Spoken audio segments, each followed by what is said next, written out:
достор, бүгүн түгөйлөрдүн арасындагы дениз ак мамиле дегенди кандай түшүнөм?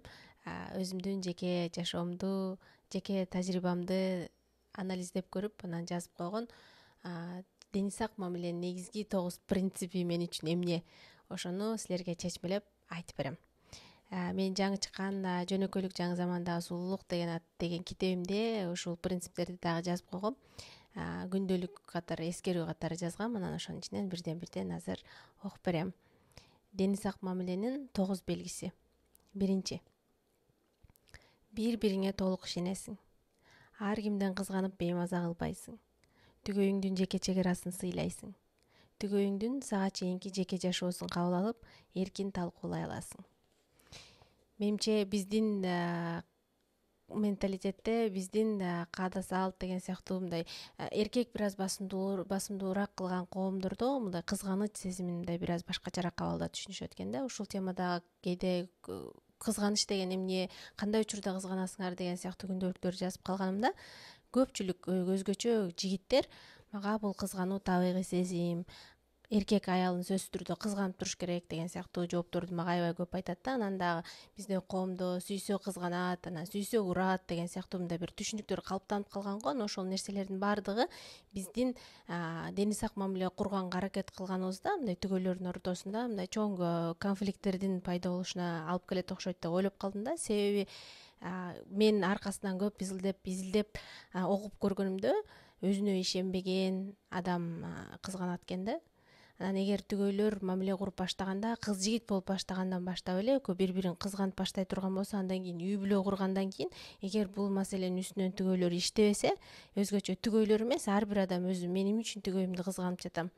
Эмне үчүн мен түгөйүм жанымда отурса деле өзүмдөн өзүм да кызганам деген сыяктуу сезимдер пайда болуп баштаганда, ал адам өзү менен өзү иштеп, өзүн таанып, анан ушул сезимден арылыш керек да. Себеби мага дениз ак мамилелер тууралуу жазганда дагы түгөйлөрдөн өзгөчө айымдардан менин жолдошум аябай кызганчаак, жумушка да иштетпей атат, достору менен да жолукканга мүмкүнчүлүк бербейт. Ал тургай мындай жөнөкөй эле көчөгө дүкөнгө барып келейин десем деле кызгана берет деген сыяктуу мага каттар аябай келет да. Анан кызганычтын акыр аягы барып, анан уруш талаш, зордук зомбулук, анан алды барып аялдар аябай мындай адам айбанга жасабай турган зордук зомбулуктар дагы, мисалы кулак мурду кесилген абалга чейин дагы алып келип атат да. Ошонун баардыгы келип анан бир адамдын кызганычынан пайда болуп атат да. Ошол үчүн түгөйлөр өзгөчө кыз жигит болуп таанышып баштагандан баштап эле кызгануу сезимдерин, эмне үчүн мен кызганып атам, эмне үчүн менин түгөйүм кызганып атат деген нерселердин үстүнөн иштеп, анан ушул сезимден арылып алганга аябай аракет кылыш керек да. Андан дагы бир кызганычтын дагы бир кийинки тепкичи, түгөйлөр үйлөнгөндөн кийин да, таанышкандан кийин дагы кээде тамашалап айтып калышат го, ой жок эски жигитимди, эски сүйлөшкөн кызымды айтпа, бул азыр деген тиги кызганып уруш талаш чыгат депчи. Анан сен үйлөнгөн аткандан кийин, таанышып аткандан кийин ошол түгөйүңдүн сага чейин да жашоосу болгон да. Балким турмушка чыкпаса дагы башка жигити болгон, башка бирөөгө үйлөнбөсө дагы ага чейин дагы сүйлөшкөн кызы болгон. Биз бакчадан эле баштап атпайбызбы жакшы көрүпчү? Бакчадан эле пайда болот керек болсо. Баягы кичинекей бөбөктөр, балдар, кыздар жакшы көрүп калат, кыздар балдарды жакшы көрүп калышат. Анан ата энесине айтып келет, могу белек береличи, мен ушул кызды жакшы көрүп атам, ушул баланы жакшы көрүп атам деп. Демек, каршы тарапка болгон кыздын жигитке, жигиттин кызга болгон сезимдери кичинекей кезинен эле башталат да. Анан ошол кезден баштап эле ар бир адамдын жеке жашоосу курулуп баштайт да. Анан мектепке болгондо да бирөө кыздар, балдар менен бири-бири менен сүйлөшөт, анан университетке келгенде сүйлөшөт, анан ошол нерселердин баардыгын эстеп эле, анан мурунку жашоосун казып эле, сен мага чейин эмне кылдың эле, анан ким менен сүйлөштүң эле, азыр дагы деле байланышып атасыңбы, ал кайда, ал эмне кылып атат деген сыяктуу керексиз нерселердин баардыгын, эски жашооңдун тарыхыңды казып, анан үй бүлөдө уруш талаштар дагы аябай күчөйт экен да. Ошол үчүн бул биздин Арстан экөөбүз кыз жигит катары сүйлөшүп жүргөнүбүздө дагы, кийин үйлөнгөнүбүздө дагы бири-бирибизди мындай кызгануу деген нерсе жок да. Биз өзүбүздүн үстүбүздөн дагы иштегенбиз, андан сырткары дагы бул бири-бирибизге ишенебиз да. Эгер Арстан балким кызганчаак бирөө болсо, менин мындай эл аралык деңгээлде карьера курууда мүмкүнчүлүгүм болбой калмак. Себеби кээде жумуштан мындай көбүрөөк иштегенге туура келет, анан кесиптештеримен да кызганып отурса, анда мен кантип карьера курам, кантип эркин мындай тынчтыкта чын жүрөк менен мындай мээримди таза абалда алып иштейм деген сыяктуу да. Анан ошол үчүн анан ошол эле учурда мен Арстанды кызганып отурсам ал кантип карьера жасайт, кантип өзүнө ишенип алып басып жүрөт деген сыяктуучу. Ошон үчүн түгөйлөр эң биринчи ынтымактуу үй бүлө, дени сак үй бүлө курам десе, өзүнүн ичинде болгон керексиз кызганыч сезимдеринен арылуусу керек. Кийинкиси, экинчи, бири-бириңди дайым колдойсуң. Жакшы күндө да, жаман күндө да түгөйүңдүн жанында, тарабында болуп дем бересиң. Кыял максаттарыңа жетүү жолунда колдоп, чогуу болосуң. Кыргыздар жакшы сөз айтып коет го, түгөй деп айтпайт, мындай жолдош деп айтат да. Анан жолдош деген ким? Бул мындай жакын дос сыяктуу да. Адам биз кичинекей кезибизден эле бакчадан баштап эле досубуз болот го. Анан досту мындай ата энеден сырткары, бир туугандарыңдан сырткары доско мындай сырдашып, анан сени колдой турчу адам, кандай күндө дагы сырттан чыгып, мисалы тентек кылсаң да чогуу досуң менен чогуу тентек кыласың, анан жакшы бир нерсе кылсаң дагы досуң менен чогуу кыласың деген сыяктуу. Ошол сыяктуу менин оюмча түгөйлөр бири-бирине мындай түздөн түз дос болбосо дагы мындай ошондой дос бере тургандай жакын мамилени дагы бериш керек деп ойлойм да, ишеничти, колдоону. Анан эгерде экөөң бири-бириңди ошондой дос катары, жакын адам катары, сырдаша ала турган адам катары көрсөң, ичиңде болгон мындай каалоо тилектериңди, жасагың келип аткан кыял максаттарыңды эркин, тартынбай анан түгөйүңө айта аласың да. Себеби түгөйүңдүн сени колдой турганына ишенесиң. Анан азыр дүйнө дагы ушунчалык татаал болуп, ушунчалык өзгөрүп, күндө биз өнүгүүбүз керек болуп, күндө бир жаңы нерселерди үйрөнүүбүз керек болуп атат. Эгер мисалы 10 жыл мурун университетте үйрөнүп алган жаңы кесип ушунчалык улам өзгөрүп, анан күнүмдүк эле жасап жумушта басып барып келип иштеп койгонуң жетпей атат да, күндө өнүгүш керек болуп атат, күндө жаңы нерсе үйрөнүш керек болуп атат. Анан ошол учурда үй бүлө менен эриш аркак, мисалы өзүңдүн кызыкчылыктарыңды, эң жөнөкөй кесибиңди аркалап кетем дей турган болсоң, анда сенин түгөйүңдүн колдоосу дайым керек да. Өзгөчө биздин коомдо аялдарга, айымдарга, кыздарга жолдошунун колдоосу абдан керек. Себеби биздин кыздардын үстүндө жоопкерчилик мындай салттуу башка дүйнөнүн адамдарына, аялдарына салыштырмалуу көбүрөөк.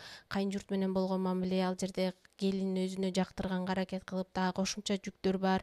Андан сырткары бала багууну дагы көпчүлүк учурда биздин көпчүлүк эле үй бүлөдө дээрлик угуп аткан жигиттер таарынбагыла, мындай аялдын мойнунда. Анан ошончо жоопкерчиликтердин баарын бала багуу эле өзүнчө бир чоң иш болуп атпайбы? Анан баласы бар болсо, анан кайын журтка кызмат кылыш керек болсо, анан ал келин кайдан барып карьера курсун элестетсеңер. Ошон үчүн мындай бала багууну дагы, үй тиричиликти дагы кадимкидей эриш аркак алып жүрүп, анан экөө бири-бирин колдош керек да.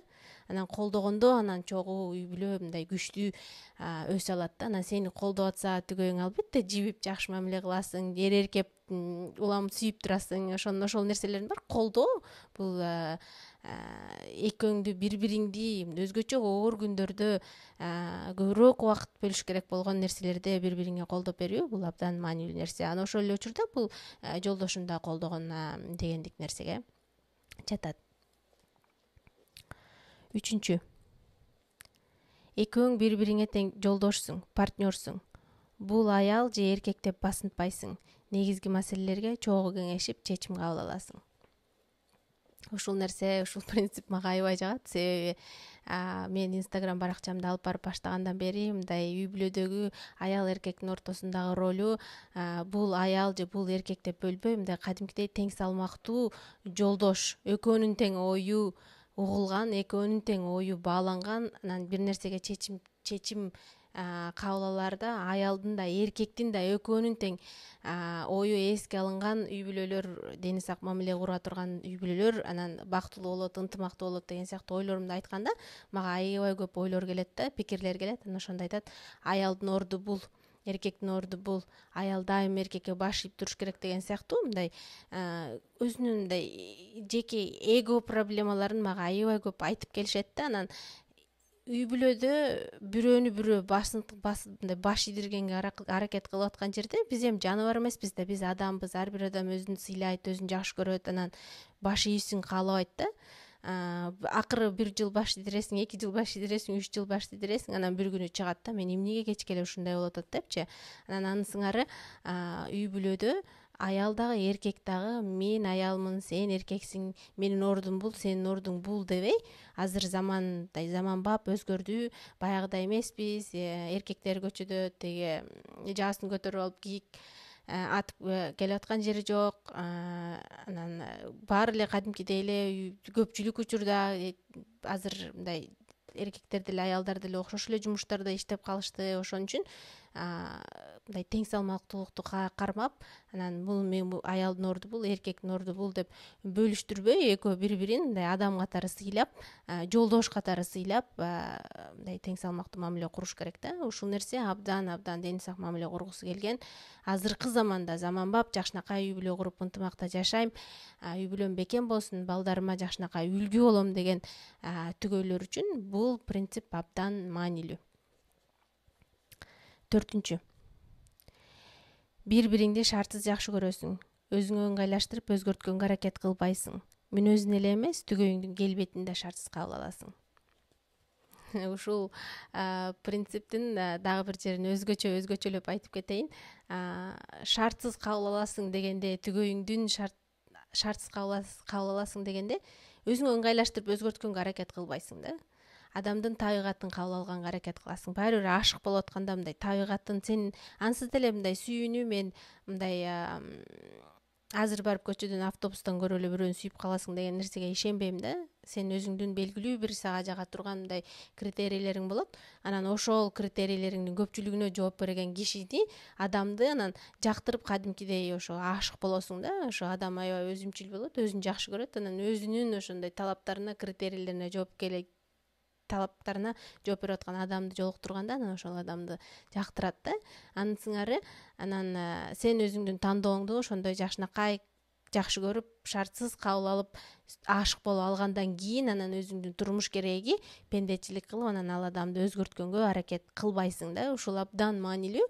Анан дагы ал адамдын келбетин шартсыз кабыл алганга аракет кыласың. Тилекке каршы биздин коомдо аялдар, кыздар келбети коомдо белгилүү сулуулук стандарттары коюлган үчүн момундай арык болуш керек, анан 90-60-90 болуш керек деген сыяктуу, анан бети апапакай болуш керек дагы, анан кирпиктери узун болуш керек, анан деген сыяктуу бизде аялдарга коюлган ушундай сулуулук стандарттары, талаптары аябай жогору болгон үчүн, анан жолдоштору дагы аябай көбүрөөк мындай аялынын келбетине кандайдыр бир комплекс жаратып, төрөгөндөн кийин сен качан арыктайсың, сен төрөгөндөн төшүң баягыдай болбой калды, анан өзгөртпөйсүңбү, жасанып жүрбөйсүңбү, баланча кийим кийбейсиңби, же болбосо ачыкча кийинип жүргөн аял болсо сен жогук салынбайсыңбы, сен жабык кийинбейсиңби деген сыяктуу мындай ушундай аялдын дагы мындай жашоосун, табигатын, тандоосун сыйлабай, анан ошо келбетин дагы, өзүн алып жүрүүсүн дагы, ал тургай мүнөзүн дагы кабыл албай, анан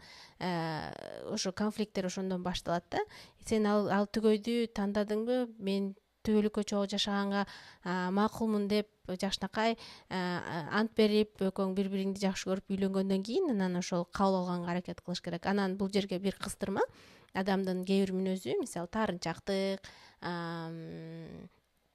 дагы мындай кандай десем, атырылгандык, мисалы уруш талаштарды, мисалы тынч отуруп чече албагандык, мындай эмоционалдык жактан жетилбеген адамдардын сапаттары болсо, албетте ал нерсени ачык отуруп сүйлөшүп, анан шартсыз кабыл алдым дебей, мындай экөө бири-бири менен ириш аркак, анан чогуу чоңоюп, эмоционалдык жактан жетилгенге аракет кылуусу керек да.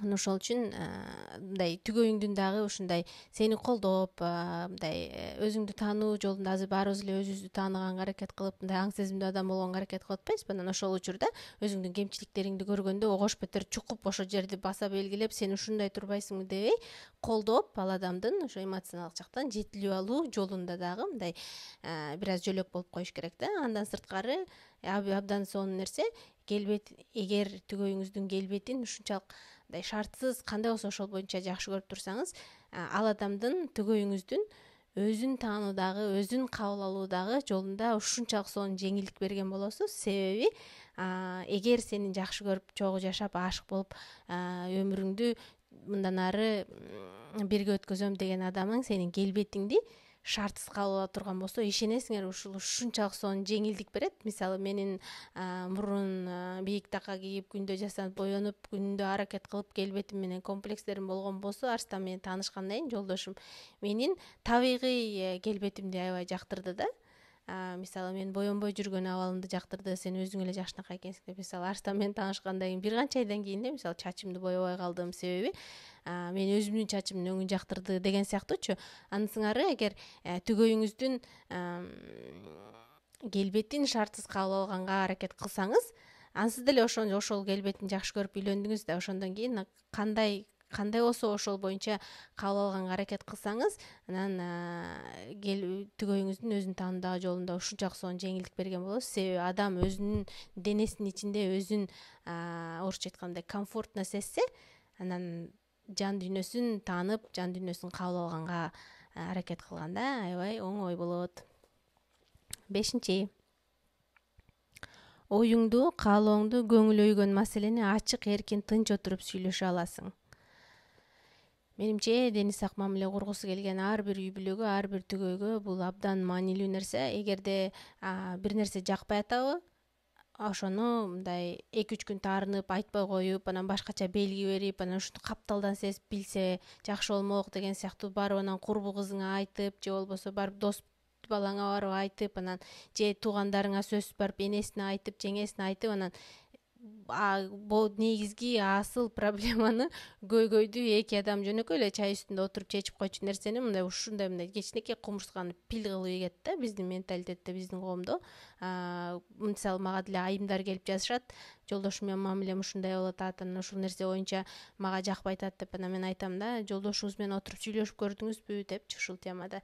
Анан көпчүлүк учурда сүйлөшө элек болот да. Мисалы жолдошу менен сүйлөшпөй туруп, анан бир блогер аял мисалы ошол маселени менте башка бир өлкөдө жашаган эле мени кыргыздар дүйнө жүзүндө окушат. Анан анын сыңары мисалы Европада, Германияда жашаган эле, же Америкада жашаган, же Москвада жашаган бирөө жолдошу менен сүйлөшө электе мага айтып келет да.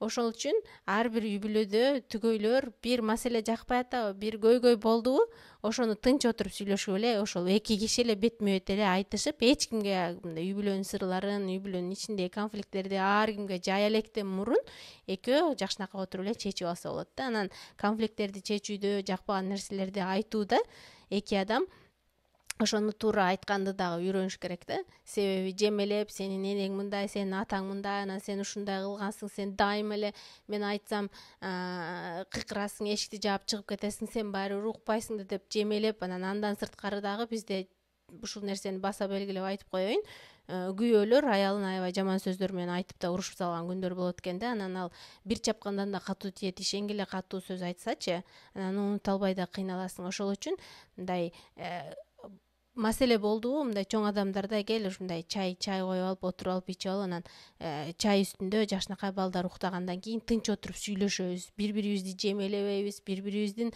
ата тегибизге чейин жетпейбиз. Мага эмне жакпай атат, айтайын акырын, сен оюң кандай бул туурасында деп мындай сүйлөшкөндү дагы үйрөнүш керек да. Анан кыйкырып, өкүрүп, кызарып татарбай же ыйлабай мындай тынч отуруп акырын көйгөйдү айтканды да үйрөнүш керек. Себеби мага көп айым жазды, мен жолдошума айт деп эле айтасыз деп, бирок мен жолдошума айта албайм, дароо ыйлап жиберем дейт да. Мындай ыйлап жибербей, өзүңдү токтотуп, жакшынакай бир канча баланын энеси болуп турсуңуз, чоңоюп, мындай өзүңдү колго алганга аракет кылып, анан маселени тынч отуруп чечип үйрөнүшкө угуш керек да. Анан дагы бизде жигиттер өзгөчө аябай эгосуна катуу тийеби билбейм, мага ушул нерсе жакпай атат, ушундай көйгөйлөр бар үй бүлөнүн ичинде деп айта турган болсо, сөзсүз эшикти тарс жаап чыгып кетип, анан достору да даяр да, кандайдыр бир деңгээлде күндө бир бильярд ойногонго же тиги кылганга, алар эмнеге үйүндө балдар менен үй тиричилигине жардам берип, жакшынакай аял менен телевизор көрүп үйүндө отурбайт билбейм, сөзсүз көчөдө жүргөн даяр бирөөлөр бар да, достору менен чыгып кетип эле ошо боюнча бир маалда келет,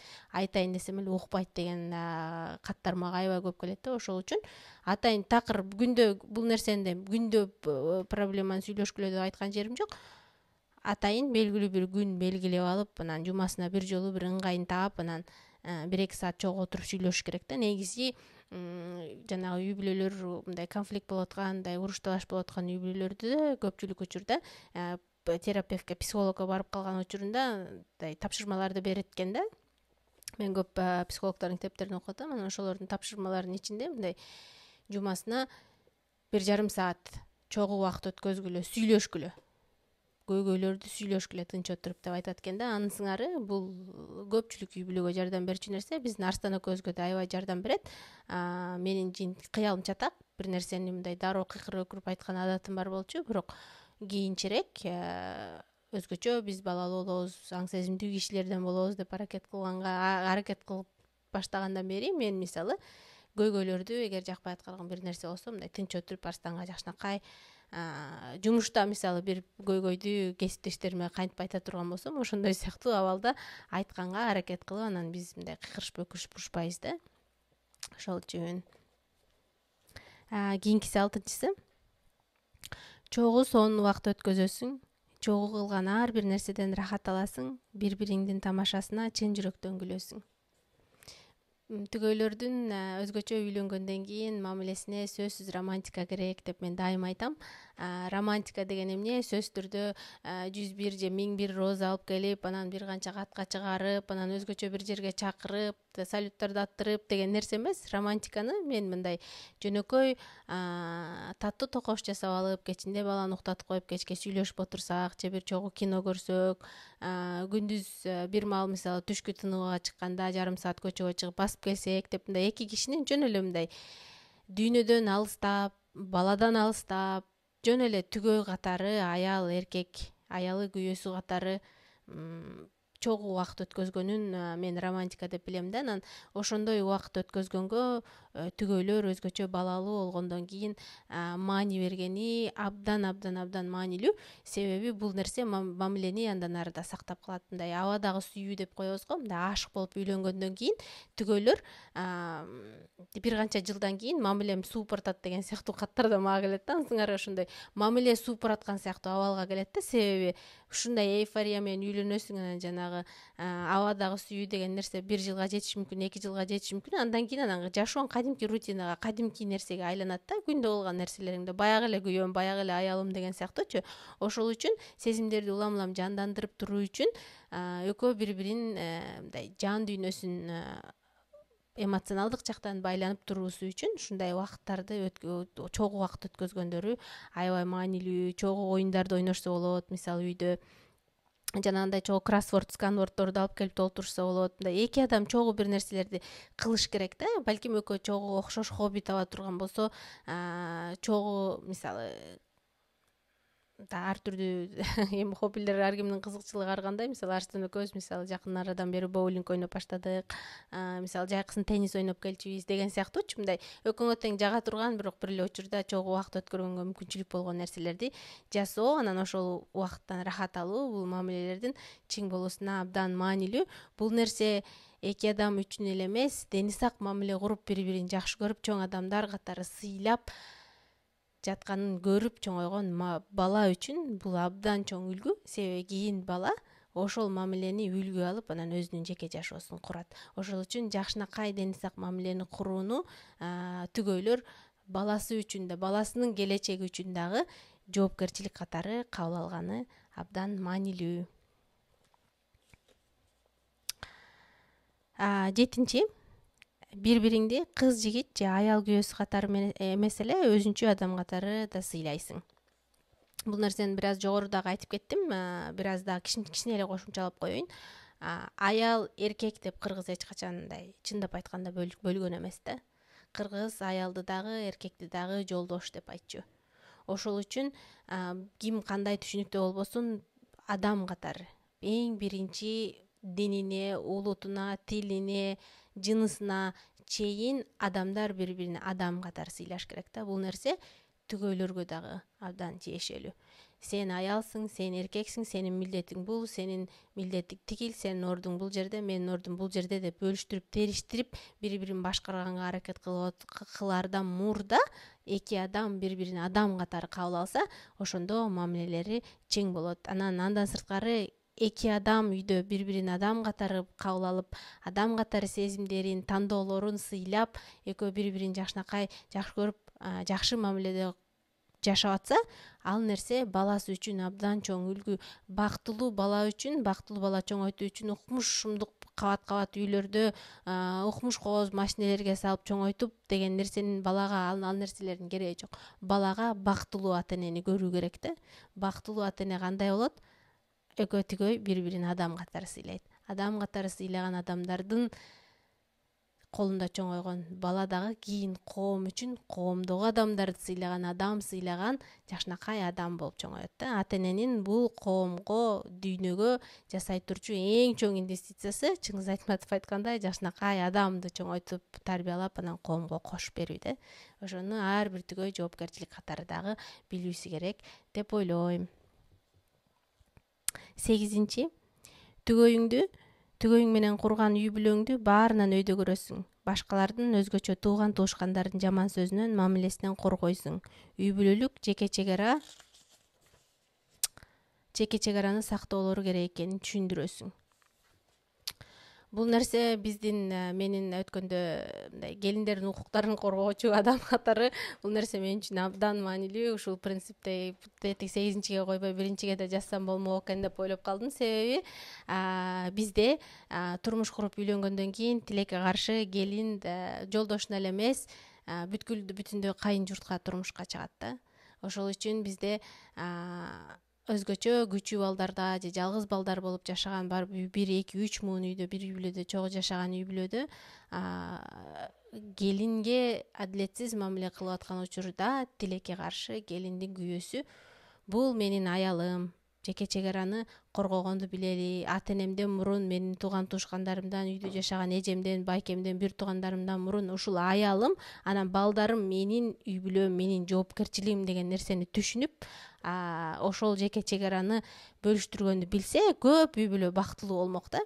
Мен оюмча ушул кайнене келин маселесинде дагы төгөйлөрдүн мындай бактылуулугуна ушул нерсенин таасирин тийгизип аткан себеби, эң чоң себептеринин бири ушул күйөө, келиндин күйөөсү эмоционалдык жактан жетилбей, дагы деле 30-га чыкса да, 40-ка чыкса да энесинин сөзүн сүйлөп эмчектен чыга албай атканы бул абдан чоң көйгөй да. Бул кыргыз үй бүлөлөрүнүн, кыргыздардын эле эмес, казактардын да инстаграмда рилдер, видеолор чыгып калат. Так эле ушундай да, өзбектердики да, тажиктердики да дегендей, бул биздин Борбордук Азиядагы эң чоң көйгөйлөрдүн бири. Ошол үчүн угуп жаткан баардык жигиттерге мен мындай кулагыңарга күмүш сырга катары айтам. Үйдө энеңер менен келин аялыңардын ортосунда конфликт боло турган болсо, эң биринчи ошол конфликтти чече турган адам сизсиз да. Бизде көпчүлүк учурда кандай эркек баланы укмуш ыйык көрүшөт, эркек баланы энелер баласына эч нерсе дей алышпайт, сүйлөй алышпайт. Үйдө бир маселе болсо, жакпай турган нерсе болсо, келип анан келинге айтышат да, сөзсүз түрдө. Менин үй бүлөмдө деле ошондой болчу. Мен өзүм кайненем деле, кайын журтум деле, бизде Арстан экөөбүз тууралуу бир маселе болгондо, мисалы Арстанга айтышчу эмес да, мага айтышчу.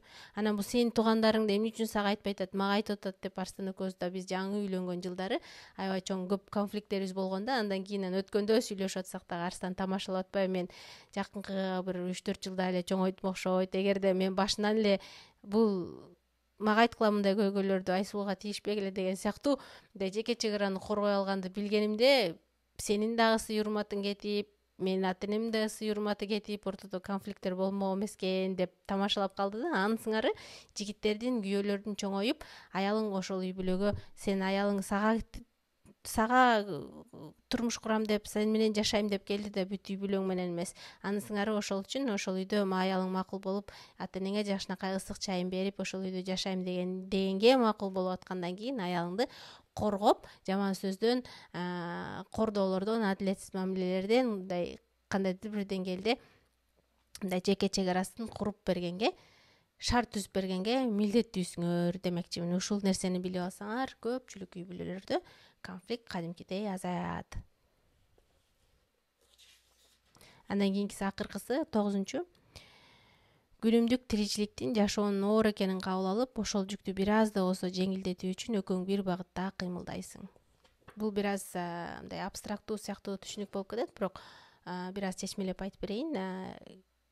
Силерде кандай сезим болот билбейм, бирок кээде күндөр мага ушунчалык окшош сыяктуу сезилип кетет да. Күндө эле туруп 3 маал тамак иче беребизби, күндө баланы бакчага жеткизебизби, күндө жумушка барабызбы, кайра иштейбизби, ушул эле жашоо деген сыяктуу сезимдер кээде болуп кетет да мендечи. Анан ошондой сыяктуу мындай жашоо бир нукка кирип, бир рутина болуп калган убакта ошондо түгөйлөр бири бирин колдоп анан ошондой жашоо ошондой болуп атканда ошол жининин баарын стрессинин баарын түгөйдөн чыгарып алганга аракет кылбай, тескерисинче сенде да ушундай сезим болбойлу, менде да ушундай сезим болуп атат, кел бир нерсе кылбайлыбы, кел жаңы бир нерсе кылалы чогуу, кел балким жакынкы кошуна шаарга саякаттап келели, же кел канча жылдан бери кыла албай аткан нерселерибизди кылалы, кел чок дегенде көз отуруп чогуу кино көрөлү деп мындай күнүмдүк турмуштан сырткары чыгып жашоону мындай кызыктуу кыла турчу бир нерселерди жасабайлыбы деген сыяктуу ойлонгону дагы абдан маанилүү да. Андан сырткары дагы бир көйгөй, муну бир аз мындай материалдаштыра келе турган болсок,